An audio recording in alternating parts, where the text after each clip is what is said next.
remerciant Sir Peter Glockman pour l'invitation. C'est un plaisir d'être ici avec vous aujourd'hui. This meeting is extremely timely.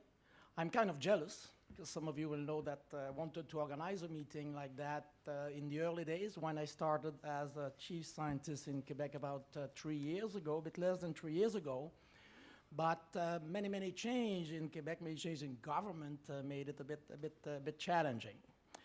So today I will focus very kind of narrow on the Quebec scene, because the model is a bit different, and the challenge to operationalize in the context, and the context has changed quite a bit. I just need the next slide, if someone can just click that. Okay, so few words on the Quebec model. Of course, Quebec is often a bit different from the others. So it's kind of a mixture of what was called here the Anglo-Saxon model and the Israeli model. So yes, I advise the minister. I chair a committee, intersectorial committee of all the ministry involved, but I do not report to the Prime Minister. I report to the Minister of Higher Education, Science and Research. I also chair the board of the 3 funding councils in Quebec, one in the health sector, one in science and engineering, and one in social science, humanities, art and culture. That's great. And what I have there's about 15 members on each of the board, so they are my kind of expert, and I can call upon them all the time for advice and opinion on various aspects of research and innovation in Quebec, Canada, and worldwide. But these guys also, in a sense, are my watchdog, which is also very important for me. Over the past 3 years, and I think Ian Chubb beat me there with more change probably, but I had 3 government, 4 minister, and 3 ministerial organizations, research with innovation, under innovation, separated from innovation. And one challenge was that one of these governments was government of the Parti Québécois, that basically want independence for Quebec from the rest of Canada. So of course, when the minister or the government was asking for advice, it was often colored a little bit by the relationship between Quebec and Canada. One example, and it's a small example, but an important one in Canada, indirect costs of research or overhead. University in Canada have complained a lot that the federal government is not doing its fair share there. They're not paying what they should in terms of indirect costs.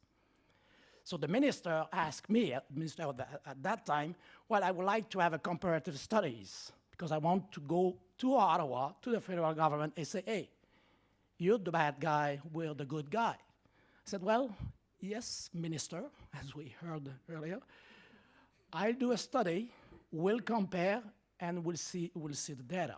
So we did that. We compared the province, we compared Canada, we compared with the US and various other organizations. And then I gave the report to the minister. 2 days later, I saw him and say, well, I don't like your conclusion.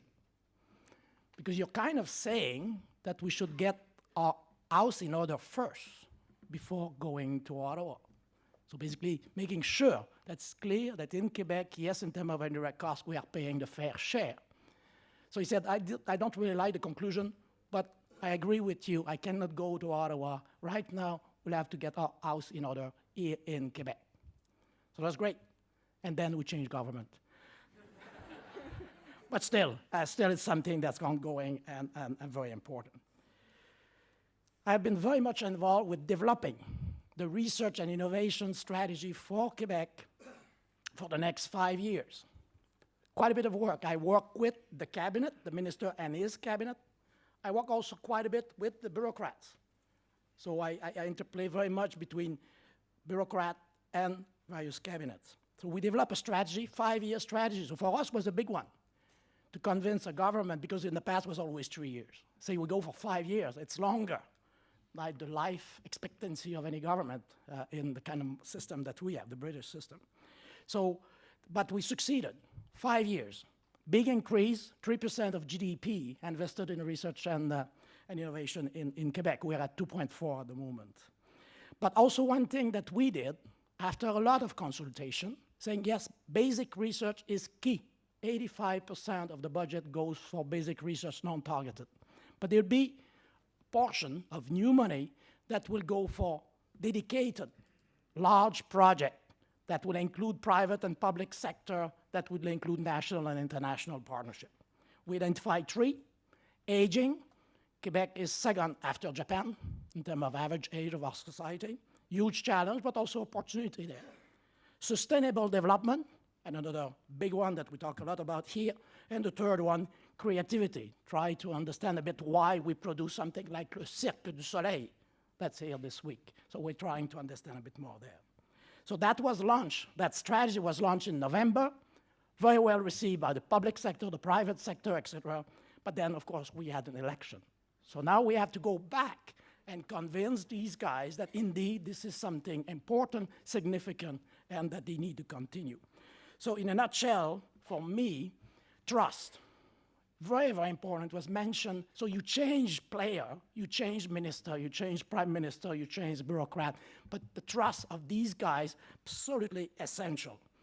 Trust and added value. You have to demonstrate some added value so that they are willing to listen to you, and they give you access to key information, because sometimes it can hide it a little bit from you, and it's hard to do your job under this condition. The title also, and I did not really think about that early on, but the title of chief scientist often, at least in my case, open door. And people think that you have more power than you really have, but it opened door. And that's something not negligible to think about when a country is thinking about establishing these type of position. So overall has been a fun ride, roller coaster, difficult at times, but I will basically suggest anyone to tackle this type of job. So very, very rewarding, and as Anne said the other day, there is moments that are just, there's others that are a bit lower, but still fun and worthwhile doing. Thank you very much.